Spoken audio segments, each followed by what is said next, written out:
કે પરવાનગી નથી, તમે કાર્યક્રમ નહીં કરી શકો. કેમ બાપ? એક દિવસ માટે અમને પરવાનગી તમે વાત કરો છો. પરવાનગી વગર અહીંયા આટલા બધા કરસોરો ચાલે છે. પરવાનગી વગર અહીંયા રેતીની લીજો ચાલે છે. પરવાનગી વગર અહીંયા સિલિકાની પ્લાન્ટો ચાલે છે, ટ્રકો ચાલે છે, 2 નંબરના દારૂના ધંધા ચાલે છે, ડ્રગ્સના ધંધા ચાલે છે. ત્યાં કેમ તમે પરમિશન નથી લેવા દેતા? એટલા માટે કેમ છું, કોઈ પણ અમારા આગેવાનોને, કોઈ પણ અમારા સાથીને એન કેન પ્રકારે જો કોઈ કનકગડ કરશે, એ વહીવટી તંત્ર હશે કે કોઈ પણ પક્ષ પાર્ટીના નેતા હશે, અમે હવે ચલાવી લેવાના નથી. અમે લડી લઈશું. અમારા યુવાનો સાથે અન્યાય થશે, અમારી માતા બહેનો સાથે અન્યાય થશે. તે દિવસે હવે પછી અમે સંવાદ તમારી સાથે કરવાના નથી. આવનારા સમયોમાં તમારી સામે આરપારની લડાઈઓ થવાની છે. અહીંના નેતાઓ વર્ષો સુધી રાજ કર્યા. સૌથી ખરાબ ગુજરાતમાં જો કોઈની હાલત હોય એ ઝઘડિયા, અંકલેશ્વર અને ભરૂચના લોકોની હાલત છે. ત્યારે નેતાઓને પણ કહેવા માંગુ છું, જેટલા વર્ષે તમે રાજ કર્યા, સમાજને માત્ર ને માત્ર મતબેંક તરીકે ઉપયોગ કર્યો છે, ત્યારે હવે ચાલવાનું નથી. અમારા યુવાનો હવે જાગી ગયેલા છે, અમારા વડીલો હવે જાગી ગયેલા છે. ત્યારે આવનારા દિવસોમાં તમારા રાજનીતિ હવે ખતમ થવાની છે. ત્યારે ચોક્કસ અમે કહીએ છીએ, આજથી અમારા કાઉન્ટડાઉન અહીંથી ચાલુ થાય છે. આજે અમે રાજપાડીથી ઝઘડિયા સુધીની પદયાત્રા કરીએ છીએ.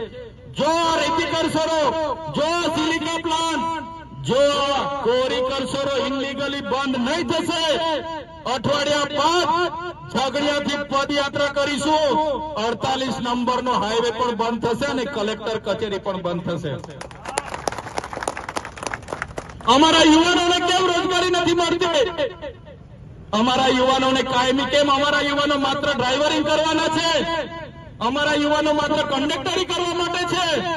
અહીંયા સ્થાનિક જેટલી પણ સિલિકાઓ ચાલે, રેતીની લીજો ચાલે, કોરી કરસરો ચાલે, એમને પણ હું કહી દેમ છું, સાનમાં સમજી જાય.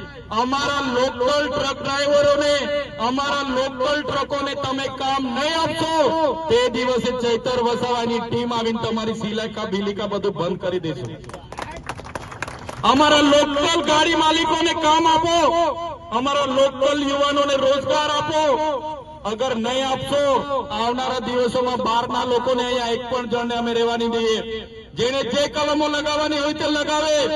લડવા માટે અમે તૈયાર છે, પણ આ વિસ્તારના લોકોએ લોકસભામાં અમને જે પ્રકારે મતદાન આપ્યું છે, એ લોકોને પણ વિશ્વાસ આપું છું, જ્યાં પણ જરૂર પડે તમે ખાલી સાથ સહકાર આપજો. આ ચૈતર વસાવા એમની ટીમ આગળ રહેશે. પોલીસ સામે પણ લડીશું, આર્મી મુકશે, આર્મી સામે પણ લડીશું.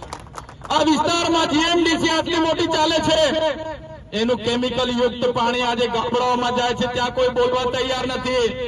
આ વિસ્તારમાં જીએમડીસી 2 આવે છે, એની માટે કોઈ નેતા બોલવા માટે તૈયાર નથી. આ વિસ્તારમાં પીવાના પાણી હોય, શિક્ષણ હોય, એના માટે કોઈ બોલવા તૈયાર નથી. એટલે સાથીઓ, હવે તમે જાગી જજો. આવનારા ભવિષ્યમાં જ્યાં પણ જરૂર પડશે અમે લડવા તૈયાર છે. માત્ર તમારો સહકારની જરૂર પડશે. કોઈને ડરવાની જરૂર નથી. કોઈ પણ ભાજપના નેતા, કોઈ પણ પક્ષ પાર્ટીના નેતા હોય કે પોલીસ તંત્ર હોય, તમને 2 ટેકના જમવાનું આપવા માટે નથી આવતો. તમારા હક અધિકારો માટે લડવાનું થશે. અમે તમારી સાથે છે. જ્યારે પણ જરૂર પડશે બોલાવજો. આપણે બધા સાથે રહીને ન્યાય માટે લડતા રહીશું. આજે આ પદયાત્રા અહીંથી ચાલુ થાય છે. તમામ સાથીઓને વિનંતી છે, બધા આ વિસ્તારથી ચાલતા ચાલતા આપણે ઝઘડિયા સુધી પહોંચવાનું છે.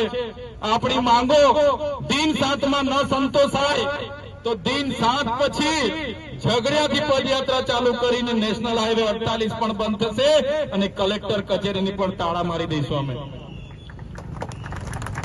સાથીઓ, અહીંથી હવે પદયાત્રાની શરૂઆત કરીએ છીએ. ત્યારે તમામ લોકો આ પદયાત્રામાં મોટી સંખ્યામાં જોડાય અને આપણા અધિકારો, આપણા ન્યાય માટે આગળ વધીએ, એ જ અભિગમ સાથે આજના કાર્યક્રમમાં પોલીસ પ્રશાસન હોય કે એના સ્થાનિક નેતાઓના કનંગર છતાં તમે બધા અહીં ઉપસ્થિત થયા છો, ત્યારે તમને હું આવકારું છું. બધાને ચૈતર વસાવા અને અલ ગુલાલ જિંદાબાદ. જય આદિવાસી, જય જોહાર.